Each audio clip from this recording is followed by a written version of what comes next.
स्वागत है आपका फ्रेंचाइज इंडिया के Bharat startup summit and expo में। इस वक्त हमारे साथ जुड़े हैं तनिष्क के लीड रिटेल ऑपरेशंस के Krishnan ji. Krishnan ji, welcome to this show.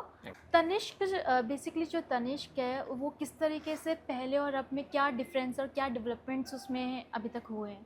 Okay, सो तनिष्क का पहला रिटेल आउटलेट जब स्टार्ट किए थे, so it was in 1996 and Chennai में cathedral road store was the first boutique. उस टाइम पे स्टोर्स नहीं बोलते थे, उस टाइम पे बुटीक फॉर्मेट रहता था। अभी हम 500 स्टोर्स क्रॉस कर चुके हैं nationally. We crossed this feat just a couple of months back. And ये journey जो रहा है last 28 years, we have served so many lakhs of customers, and it's a very proud feeling because ये industry में तनिष्क पहला एक brand था जो ऑर्गेनाइज्ड प्लेयर ज्वेलरी इंडस्ट्री में जो पहली एंट्री हुई थी वो तनिष्क की थी। उसके बाद ही बहुत सारे ऑर्गेनाइज्ड प्लेयर्स अभी आने लगे हैं। उसके पहले it was more of an unorganised market, under penetrated, unorganised, and Titan का विजन भी वही है, under penetrated, under served and unorganised markets को सर्व करना है। एंड टाटा ग्रुप के बारे में I need not talk about the kind of trust which people have towards the Tatas. So I think उसके साथ साथ Tanishq as a brand has been very very successful over a period of time. अभी last fiscal year में 50,000 crores पहले बार Tanishq as a brand हम cross किए थे। as a jewelry division हमारे पास दो और ब्रांड्स हैं, मिया और जोया।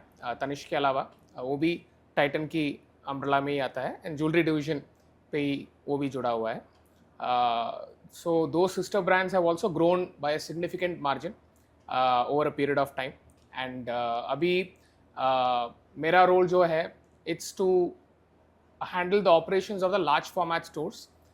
इसको हम इंटरनली मेगा स्टोर्स कहते हैं। हर कोई स्टोर जो 300 करोड़ के ऊपर टर्नओवर जो जनरेट करता है, जो बड़े बड़े दुकानें जो होते हैं, जैसे कि फॉर एग्जांपल दिल्ली में साउथ एक्स हो गया, एंड सीपी, पीतमपुरा, गुड़गांव में एमजी रोड की स्टोर है, गोल्ड सुक में एक स्टोर है। So these are stores which require significant rigour in operations. So that is what I do as part of my role. And इसमें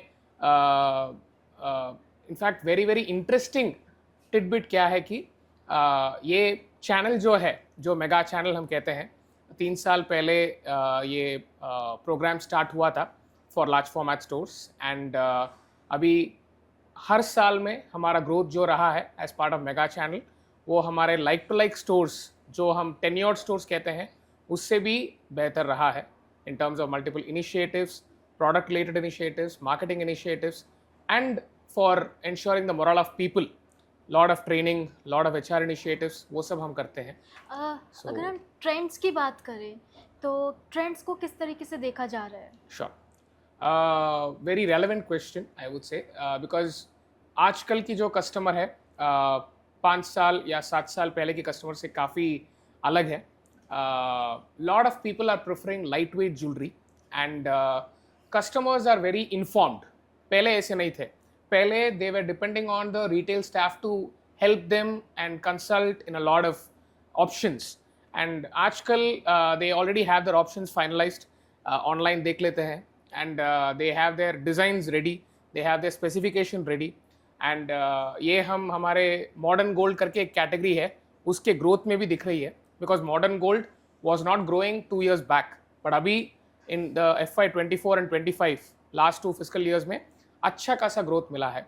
and I think going forward personalisation and customisation उस पर I think ज़्यादा ध्यान देना होगा, not only for Tanishq, for all the jewellers, because every jeweller is gonna be contributing to the GDP of the country, because ये industry तो अच्छा खासा ग्रोथ के लिए पॉइस्ड है।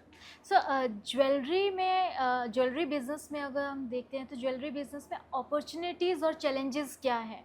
Right, I think if you have to weight, opportunities definitely are about 60-65% of the weight, and challenges 35% ही है। आप ये जानते होंगे कि ज्वेलरी में हॉलमार्किंग जब इनिशिएटिव नेशनली रोल आउट हुआ था, उसके बाद lot of unorganised players had to shut down, they had to shut the business. So that helped brands like Tanishq and other organized brands, because customers को भी pure jewellery purchase करने का, घर में रखने का एंड सेव करने का, and for lot of occasions use करने का बहुत सारा बेनिफिट्स मिल सकती है. But before hallmarking that was not the case. Impure jewellery was all over the market. So this is a big opportunity I would say, because हम काफ़ी सारे segments जो पहले टैप नहीं करते थे उनको भी हम टैप कर सकते हैं. चैलेंजेस अगर बोलना है तो ऑब्वियसली ऑर्गेनाइज्ड प्लेयर्स की इंटेंसिटी बढ़ रही है, and I see it as a very healthy challenge, because as far as the industry is growing and there is healthy competition between organised players, वो कस्टमर्स के लिए अच्छा ही है and it's good for the company. Jewellery business में digital platform को भी लाया जा रहा है. Yes. तो डिजिटल प्लेटफॉर्म में कहीं ना कहीं अभी लोगों के माइंड में कुछ ऐसा आता है कि कहीं हम डिजिटल चीज़ों को करें तो कहीं इसमें हम एज अ फेक चीज़ ना आ जाए या कोई स्कैम ना हो जाए, या पेमेंट कई बार अटक ना जाए. तो उस प्रोसेस में आप उसको किस तरीके से देख रहे हैं? सो आजकल आई थिंक इसकी तो कमी नहीं है. Lot of scams are happening and lot of people are giving away fake products. So again, a very relevant question. I think हमारा phenomenon and फंडा बहुत सिंपल है. हमारे वेबसाइट से जो ऑथराइजेशन मिलता है as far as products are concerned, as far as the purity is concerned and the delivery process, हम बहुत ही ट्रांसपेरेंट है. As far as all communication is concerned, हम काफ़ी सारे communication mails और SMS and in terms of regular touch base with the customer हम करते रहते हैं. So there is no way there is loss of track, वो तो नहीं है. पेमेंट प्रोसेस में वी हैव मैकेनिज्म्स वेरिन हमारा कस्टमर केयर सपोर्ट जो है वो काफ़ी एक्टिव रहते हैं. We have a chat bot and we have a back end team who is online 24/7. So अगर कोई दिक्कत होगी तो इमीडिएटली कॉल कर सकते हैं. And there is a huge team. In fact last Covid के बाद लास्ट 5 साल में वो टीम काफ़ी बड़ी हुई है. सो उसमें कोई दिक्कत नहीं है. उसके अलावा as far as big days are concern, we have also tied up with vendors like जो क्विक ई कॉमर्स में जो काम करते हैं उनके साथ भी हमारा टाइप्स भी हुआ है. तो ये काफ़ी ब्रांड्स किए हैं, हम भी किए हैं. और अगर फ्रेंचाइज की बात करें तो तनिष्क किस तरीके से फ्रेंचाइज में है, और अगर कोई इसकी फ्रेंचाइज लेना चाहता है तो इन्वेस्टमेंट क्या है, एरिया ऑफ स्क्वायर मीटर्स क्या है? या so as far as franchisees are concern, I think Titan as a company and Tanishq as a brand, growth has been ensured because of the franchise model. And हमारे जो partners हैं, they are associated with Titan for more than 30 years. Okay. So that's the kind of association. So out of the 500 odd stores, 450 store के आसपास franchise stores ही है. 2 models हैं, जिसमें एक model में फ्रेंचाइजीज को स्टॉक पे भी इन्वेस्ट करना पड़ता है, apart from interiors and opex handle करने में उनका होगा. एंड एक और मॉडल है जिसमें स्टॉक में इन्वेस्ट नहीं करना है, सिर्फ इंटीरियर्स में इन्वेस्ट करना है, एंड उसके अलावा ऑपरेशनल एक्सपेंसेस जो है वो टेक केयर करना होगा. एंड एक और मॉडल अभी हम लॉन्च कर रहे हैं, बट उसके details obviously when the right time comes everybody will get to know. Okay, so Bharat startup summit के बारे में आप क्या कहना चाहेंगे? कैसा आपको यहाँ पे लगा? क्या एक्सपीरियंस आप शेयर करना चाहेंगे? श्योर, आई थिंक बहुत अच्छा लगा. पहले बार मैं भारत स्टार्टअप समिट अटेंड कर रहा हूँ, एंड इसमें खासियत बात ये है कि फ्रेंचाइज इंडिया के बारे में मैं काफ़ी सुना हूँ, and I was very happy to know that they are associated and organising this summit, जिसपे काफ़ी सारे learnings मिलेगी by attending this summit, and by visiting the stalls you get to know about a lot of companies, lot of brands, जिसके बारे में एक platform में आपको ऐसा नॉलेज 1-2 दिन में नहीं मिल सकती है, if not for this summit.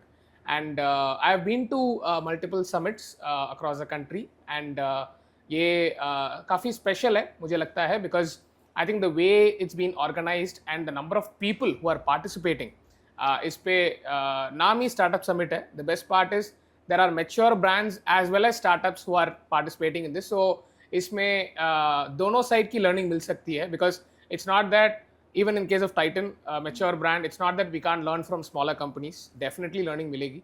and vice versa. So I see it as a very healthy collaboration. Okay, thank you Krishnan ji, आपने Thank you. काफ़ी अच्छी चीज़ें हमें बताई, काफ़ी तनिष्क के बारे में, बिज़नेस अपॉर्चुनिटीज़ के बारे में बताया और ब्रांड स्ट्रेटजीज़ के बारे में भी थोड़ा बहुत हमें आपने बताया कि किस तरीके से हम इसको कर सकते हैं आगे, डिजिटलाइजेशन में कैसे आगे बढ़ रहा है।